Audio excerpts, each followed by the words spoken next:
नमस्ते दोस्तों, प्रणाम। झूमर गीत सुनाने जा रहे हैं हम लोग। लाइक सब्सक्राइब कीजिएगा, कमेंट बताइए गाना कैसा लगा है।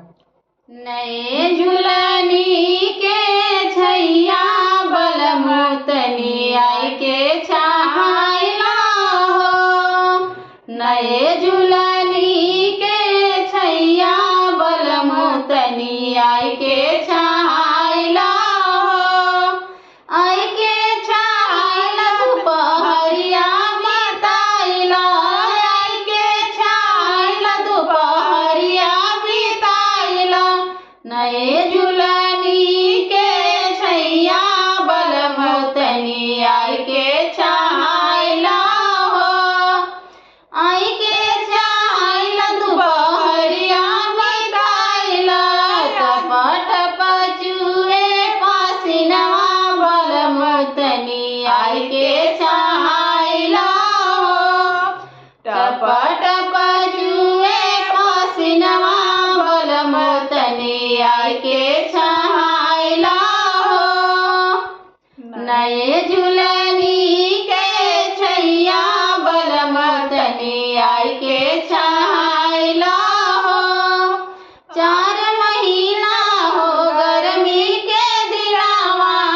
4 महीना हो गर्मी के दिनावा। गर्मी के दिनावा हो टप के पसीनावा। गर्मी के दिनावा हो टप के पसीनावा। टप के पसीनावा हो भीजे बदनवा।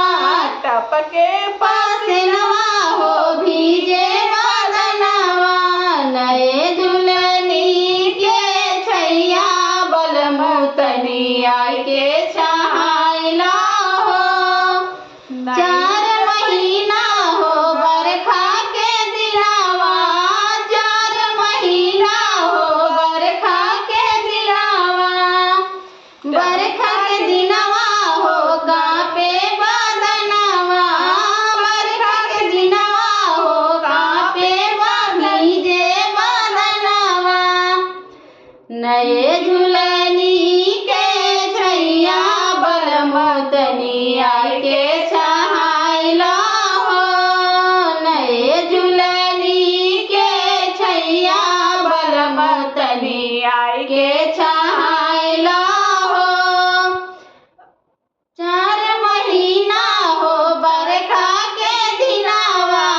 बरखा के दिनावा हो भीजे बदनवा। तनिए सरा के चुंदरिया ओढ़ाई दा बलमुतनी के छाइला हो। आके चुंदरिया ओढ़ाई दा बलमुतनी आई के छाइला हो। 4 महीना हो जाड़ा के दिनावा। 4 महीना हो ठंडा के दिनावा।